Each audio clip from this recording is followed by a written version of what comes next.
सद्गुरु जी महाराज भारत के उन महान संतों और आध्यात्मिक गुरुओं में से एक हैं जिन्होंने अपने उपदेशों और विचारों से लोगों के जीवन में अध्यात्म, सेवा और मानवता का संदेश फैलाया। उनका जीवन सादगी, प्रेम और भक्ति का अद्भुत उदाहरण है। सद्गुरु जी का जन्म एक साधारण परिवार में हुआ था। बचपन से ही वे धार्मिक और आध्यात्मिक वातावरण में पले बढ़े। उन्हें ईश्वर भक्ति, ध्यान और सेवा की प्रेरणा अपने माता पिता से मिली। किशोरावस्था में ही सद्गुरु जी को सांसारिक मोह माया से विरक्ति हो गई थी और वे आत्मज्ञान की खोज में निकल पड़े। उन्होंने कई साधु संतों के सानिध्य में रहकर वेद, उपनिषद, गीता और अन्य धार्मिक ग्रंथों का गहन अध्ययन किया। कुछ वर्षों की साधना और तपस्या के बाद उन्होंने आत्मज्ञान प्राप्त किया और जन जन के गुरु बन गए।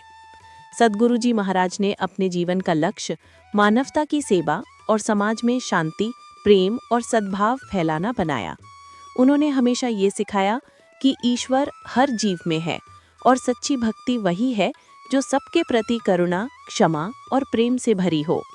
उन्होंने लोगों को आडंबरों से दूर रहकर सच्चे मन से ईश्वर का नाम जपने और सत्संग में भाग लेने की प्रेरणा दी। सद्गुरु जी ने अपने प्रवचनों में कहा कि जीवन का उद्देश्य केवल भौतिक सुख नहीं, बल्कि आत्मिक शांति प्राप्त करना है। उन्होंने हजारों लोगों के जीवन में सकारात्मक परिवर्तन लाया।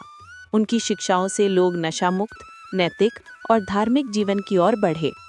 उन्होंने कई आश्रम और सेवा केंद्र स्थापित किए, जहां गरीबों और जरूरतमंदों की सहायता की जाती है। सद्गुरु जी महाराज का व्यक्तित्व अत्यंत विनम्र और प्रेरणादायक था। उनके दर्शन से व्यक्ति के भीतर आध्यात्मिक ऊर्जा का संचार होता है। वे हमेशा कहते थे, सेवा ही सच्ची साधना है और प्रेम ही सच्चा धर्म है। आज सद्गुरु जी महाराज की शिक्षाएं न केवल भारत में बल्कि विदेशों में भी लोगों को जीवन का सही मार्ग दिखा रही हैं। उनके द्वारा स्थापित संस्थाएं आज भी शिक्षा, चिकित्सा और सामाजिक सेवा के क्षेत्र में कार्य कर रही हैं। सद्गुरु जी महाराज का जीवन इस बात का प्रमाण है कि जब व्यक्ति सच्चे मन से ईश्वर और मानवता की सेवा करता है तो वो स्वयं परमात्मा के निकट पहुंच जाता है। उनका संपूर्ण जीवन प्रेरणा, प्रेम और आत्मज्ञान का प्रतीक है। सद्गुरु जी महाराज का जीवन मानवता, सेवा और ईश्वर भक्ति का सुंदर उदाहरण है।